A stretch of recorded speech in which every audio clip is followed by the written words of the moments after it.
그때 예수님께서 제자들에게 말씀하셨다. 너희 아버지께서 자비하신 것처럼 너희도 자비로운 사람이 되어라. 남을 심판하지 마라.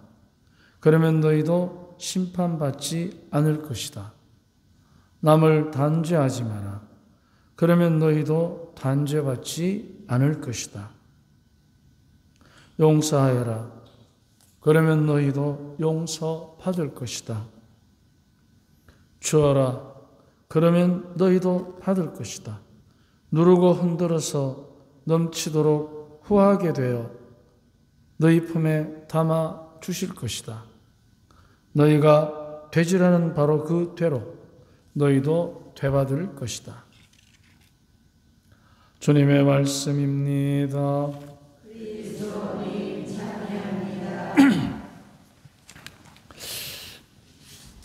너희도 자비로운 사람이 되어라. 너희 아버지께서 자비로우신 것처럼. 지난 토요일 날 복음에 보면 너희 아버지께서 완전하신 것처럼 너희도 완전한 사람이 되어라.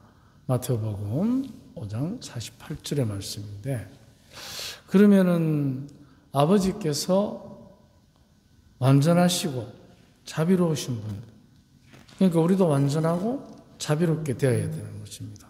그런데 우리가 자비로운 것, 그것은 우리에게 굉장히 필요한 것입니다. 완전한 것은 잘못 들으면 부담이 되는데, 자비로운 것은 우리에게 굉장히 필요한, 그래서 우리가 누군가가 내 곁에 있을 때 그 사람이 자비로운 사람하고 그 반대인 무자비한 사람하고 두 사람이 있을 때 누가 내 형제가 되면 좋겠는가? 그는 답은 나와 있습니다. 자비로운 사람입니다. 그래서 우리가 그 무자비한 것의 의미와 자비로운 것의 의미를 함께 묵상해 봅시다. 같이 강론원구를 보십시다. 무자비와 자비. 무자비한 사람과 자비로운 사람 중에 누가 나의 형제가 되면 좋겠습니까? 무자비한 사람은 형제를 사랑하기보다는 자기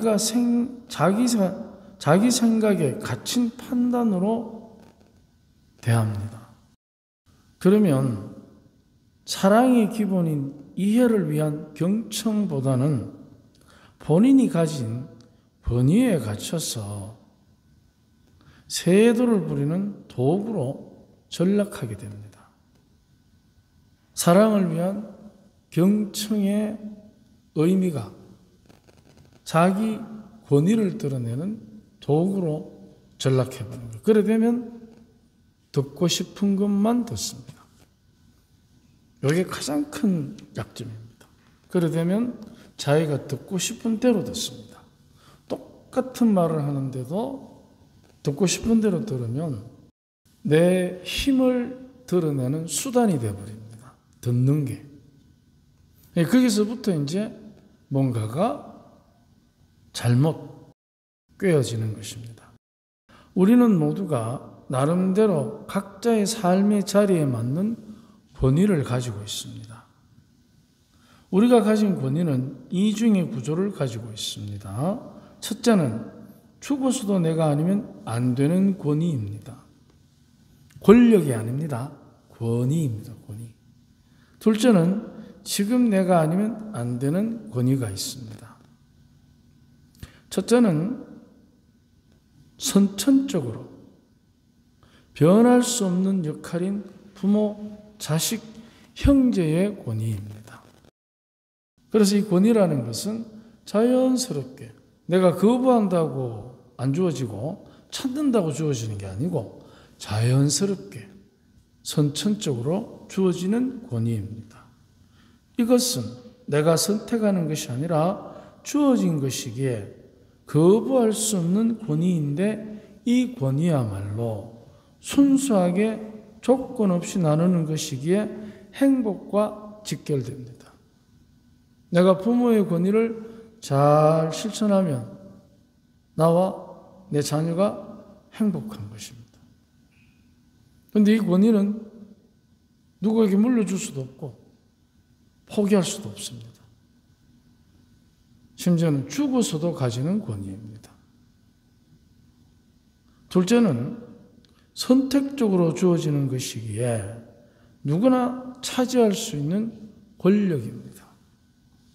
대통령이 되고 장군이 되고 이런 여러 가지들.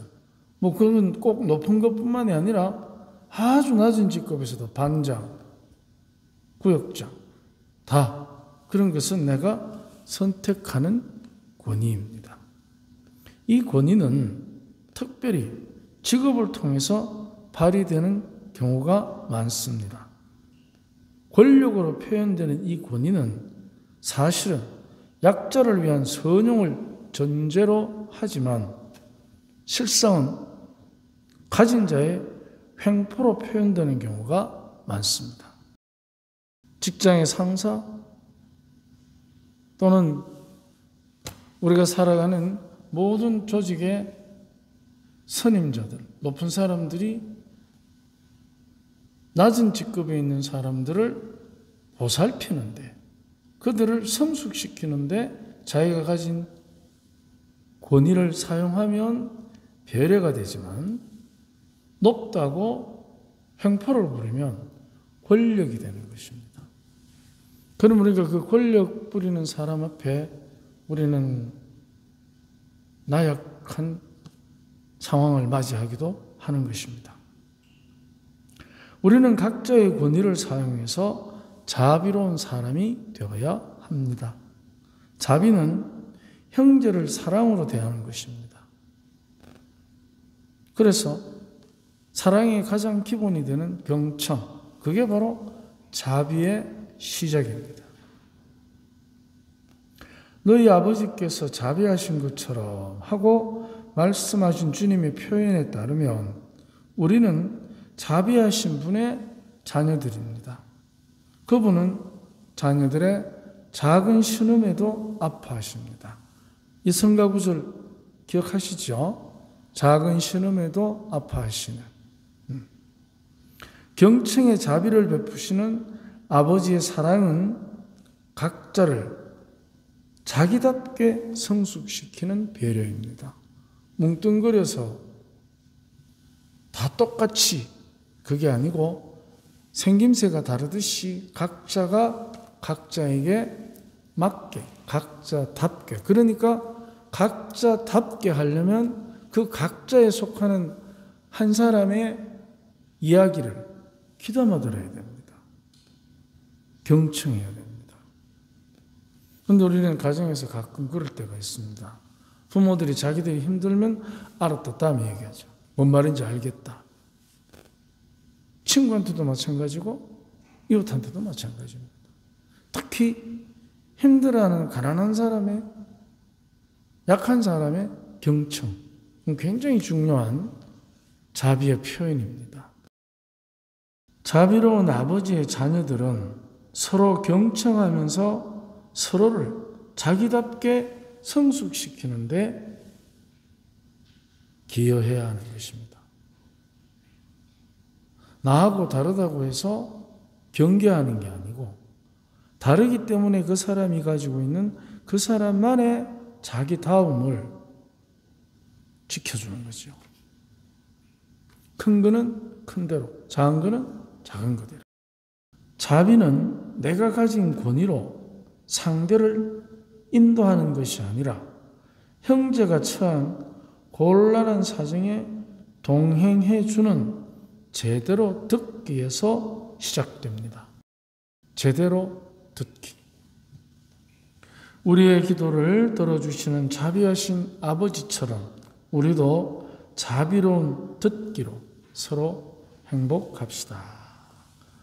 권위를 부리는 사람은 편견과 선입견에 갇힙니다. 권위를 부리는 사람.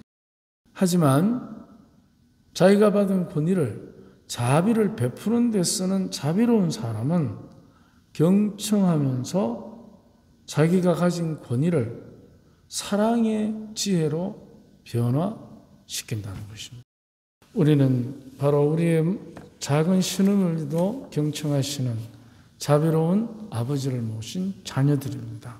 그래서 우리도 경청으로 오늘 하루 행복한 시간을 보냅시다. 아멘.